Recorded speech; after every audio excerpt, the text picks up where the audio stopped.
My name is Sarah Mitchell, and I'm 34 years old. The woman you see smiling in this wedding photo, that was me on what should have been the happiest day of my life. My dark skin glowed with carefully applied makeup, my hair styled perfectly against my scalp. That lace wedding dress cost more than my first car. I thought I looked beautiful. I thought I was marrying my best friend.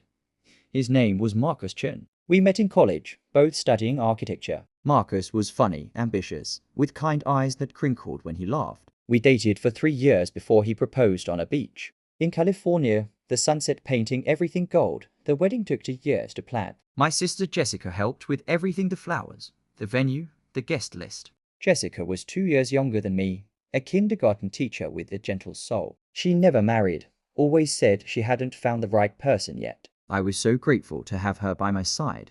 The ceremony was perfect. Our vows were heartfelt. When Marcus kissed me, I heard 200 people clapping. Then came the reception. Marcus stood up for his speech. The room went quiet. He held the microphone with steady hands, looked right at me, and smiled. That smile I'd loved for 5 years. This dance, he said clearly, is for the woman I've secretly loved for the past 10 years. My heart swelled. 10 years? We'd only been together 5, but he'd loved me even before we met. How romantic, I thought. How perfectly Marcus. Then he walked past me. He walked right past my table, past my white dress and my trembling hands, and he stopped in front of my sister. He extended his hand to Jessica. The room erupted in applause. They thought it was sweet. They thought it was a surprise tribute to family, to sisterhood, to including everyone in our celebration. But I saw Jessica's face. I saw the way her eyes met his, the way her hand fit perfectly in his palm, the way they moved together on that dance floor like they'd done it 1,000 times before. And I knew. My father, Robert Mitchell, sat beside me. Dad was 62, a retired firefighter with silver hair and strong hands that had pulled people from burning buildings. He leaned over, concerned. "Sweetheart, you okay?" I couldn't speak. I watched them dance. Jessica's bridesmaid dress dusty, rose, elegant, chosen by me, swirled as Marcus spun her. Her laugh carried across the room. His hand rested on her waist with such familiarity. 10 years they'd been together. Since before Marcus and I even met. The math crystallized in my mind like ice forming on a window. Jessica would have been 22. Marcus would have been 25. All those years of family dinners, holidays, celebrations, they'd been in love. They'd been together. Behind my back. Behind everyone's backs. And now, on my wedding day, he'd announced it to everyone. Except no one understood what they were really seeing. The song ended. People clapped again. Marcus kissed Jessica's cheek just briefly, like a brother-in-law might. But I saw the longing in it. I saw everything I'd been blind to for 5 years. He returned to our table, sat beside me, squeezed my hand. "That was nice, wasn't it?" he said. "I wanted to honor Jessica. She's been so good to us, The word felt like poison. I looked at my father. "Dad, can I ask you something?" Outside, we walked to the garden behind the venue. Spring flowers bloomed everywhere: tulips, daffodils, hyacinths. The evening air was cool and sweet. Dad put his jacket around my shoulders. "What is it, baby girl?" I opened my mouth to ask him if he'd noticed anything strange between Marcus and Jessica over the years. If he'd seen the way they looked at each other. If he'd suspected. But before I could speak, I heard a sound behind us. We turned. Marcus stood there, his face pale. And behind him, Jessica had collapsed onto the stone path, her body crumpled like a discarded piece of paper. "Jessica!" I screamed. Dad ran to her. Years of emergency response training took over. He checked her pulse, her breathing, tilted her head back. "Call 911. He shouted. Marcus stood frozen. His hands shook. He was choking on something: fear, guilt, love. I couldn't tell which.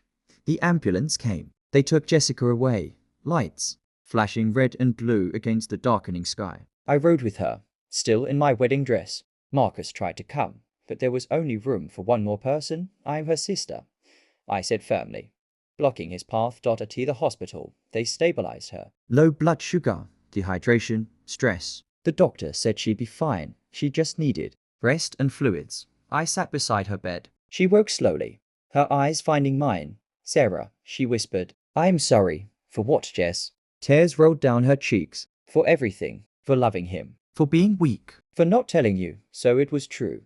"How long?" I asked quietly. Since college. Since before you knew him. We met at a party, started dating. Then he took that architecture class, your class. He met you, and you were so perfect, Sarah. So beautiful and smart and confident. Everything I wasn't. He said he wanted to marry someone like that. Someone who could help him succeed. His parents would approve of you. Their firm would accept you as a partner's wife. She was sobbing now. But he kept seeing me. Said he loved me, but couldn't choose me. Said it wouldn't work. We were too different. His family had expectations. I was just a kindergarten teacher. You were going places. So I watched him fall for you. Watched you fall for him. And I stayed because I couldn't let go. I thought maybe someday. You thought he'd choose you. I finished. Today he promised me, Jessica said brokenly. He said the dance was his goodbye. That after today, we'd never be together again. That he was committing to you fully. But Sarah, when he said those words, the woman I've secretly loved, I couldn't breathe. I realized I'd wasted 10 years of my life waiting for someone who was never going to choose me. And I just broke. I held my sister's hand. I should have been angry. I should have been screaming, crying, throwing things. But instead, I felt strangely calm, because I understood something important. Marcus had betrayed us both. He'd used my ambition, my connections, my competence, to build his career. And he'd used Jessica's love, her devotion, her secrecy to feed his ego. He'd kept us both on strings, playing us against each other without either of us realizing we were in competition. Jessica, I said, you didn't betray me. He betrayed both of us. 3 days later, I filed for annulment. In our state, you could annul a marriage if it was based on fraud. Marcus had married me while in a relationship with someone else. That qualified. He fought it at first, called me, sent flowers, showed up at my apartment. But I had Jessica's testimony. I had text messages. She finally showed me years of secret communication. I had dates and times and proof. The annulment went through. Marcus lost more than a wife. Word got around in our professional circles about what had happened. His firm asked him to resign quietly. Clients didn't want to work with someone who'd publicly humiliated his bride. Even if most people hadn't understood what they witnessed at the reception, once the truth came out, it changed everything. Jessica and I went to therapy together. It took time, months, then years, but we rebuilt our relationship. She apologized endlessly until I finally told her to stop.